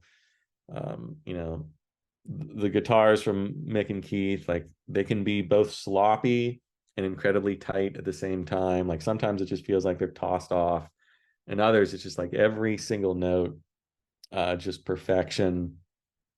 Wild Horses, I think, is incredible. The blend of country and blues, that rootsiness out of it. I think, Angie, I think he's kind of putting it on. Wild Horses, I think, is like actual deep emotion welling up, and he's just channeling that so well. I agree with Jason on Can't You Hear Me Knockin'. The riff, it might be my favorite part of their whole catalog. It is just an unbelievable all-timer of a riff, one of the grimiest, just most perfect rock and roll riffs of all time. Jagger's vocals are perfect. The band shifts in the chorus when they kind of get into the groove, during the Help Me Baby I Ain't No Stranger, like the second time through, it like completely shifts. And it is just one of my favorite-ist choruses, I think, of all time. Like, I could just listen to that over and over, and I've never heard anything like it, never heard it done so well. And I agree, like I just want that to keep going for like, 10 minutes. Just give me that riff chorus over and over. And even if they had like just brought that back in, maybe at the end, just like give us one more taste. It's really hard to reconcile how great that song is and how sort of okay the groove, the long jam is. And I still love it. Like I'll overlook it, even if it just leaves me like wanting just a little bit more. It sucks. But it's still one of the greatest riffs of all time. So it's worth it. You got Bitch, I got The Blues, Sister Morphine, all these are great songs. Dead Flowers, Immaculate Country Rocker. And the way it closes, Cramser's right on everything except Aftermath, his favorite. Just the way the album closed for the Rolling Stones. Midnight Mile is absolutely unbelievable. Just epic. It starts kind of rootsy and it just builds the emotions so good. The drumming's so good. The hook, the Just Another Moonlight Mile Down the Road. It's an incredible lyric. It's sung perfectly. Jagger is just a master of like simplicity and realness, I think, until maybe 1973. The way he's just able to wring the emotion out of that. Killer start, killer end, killer everything. 5 stars for Sticky Fingers. I have the version with the zipper too. It's excellent packaging. All right. Before Jason gives his number one, I would like to defend that section of Can't You Hear Me Knocking, because even though musically, like, we've fallen in love with that riff and how tight it is, the point of the song is he's like on the prowl, howling, I'm trying to get in, trying to bring you my sexuality, and then it takes off because he gets in. Like, that's the whole point of the song. And then that whole thing is the bliss. He's knocked, the door's open, he's in, and then the ride begins. Like, so that's musically, maybe you don't like it as much, but that's the whole point of that. Is that the post-coital like bliss? Because like if that's the rocking part, then like he needs to be a little more rambunctious. I think that's a little too smooth to be like the deed. Well, I mean, maybe his game is better than his, bet. But either way, that's the point of it. I don't think I've said sexuality yet, and I know our Discord members love it when I say it. So that's the sexuality of the song. All right. Yep. All right. My number one, I'm sticking with what I had before. Controversial, I know, but my favorite Rolling Stones album is Some Girls from 1978. 5 stars. The first proper studio album with Ron Wood on guitar. Keith was in a lot of legal trouble around this time. He was facing up to 7 years for heroin possession and trafficking in Canada, I think. And there was some sense at the time that this may be the last Stones record. And they were facing the possibility of having to disband. With all of Keith's legal trouble, Mick kind of takes the creative reins here. And you get a wider range of influences. Most apparently, I think to most people, at least from the singles, people think of the disco and the dance elements coming in on this record on Miss You and Beast of Burden. But I think it's really the punk and the kind of new wave, like early new wave elements that are starting, or that are more of the through line through the entire record. And I think the songs here feel more intentionally crafted than anything they had done in a number of years. I think there's an urgency and a vitality here that was sorely missing on Black and Blue and It's Only Rock and Roll. And I think it's really obvious on tracks like When the Whip Comes Down and Shattered and Respectable, the kind of faster, punkier, energetic songs. But even on stuff like Beast of Burden, I think they're really going for it. All the parts are so finely crafted. The production is really, really well considered, everything. And it's surprising to me, actually, that this is a self-produced record, because I think the production on each individual track is so specific to each song, and yet still it all ties together so well. I think it's a really well-produced record. Also, by far my favorite Bill Wyman album. The bass playing on this, some of the bass lines are so good. Great stuff. Beast of Burden, I love that bass line, one of my favorites. And yeah, I think it's great. It's consistent, but it's varied, it's engaging, it's powerful. And I think they were kind of a band running out of steam. And I think on Some Girls, they embraced everything new, all the new sounds of the day, and they found new inspiration. And they kind of, found a way to work that into their sound. It all works. They kind of shift into another gear here. And I think the songwriting is just really, really good. And I think it's probably their best songwriting outside of the kind of like Stones Blueprint type of songs. I mean, they're just great songs, I think, bottom line. So, yeah, I love Some Girls. I've always loved it. I think it's just every song. So good. All right. Covered everything. We got late 70s, early 70s, 60s, all the rainbow of the Stones.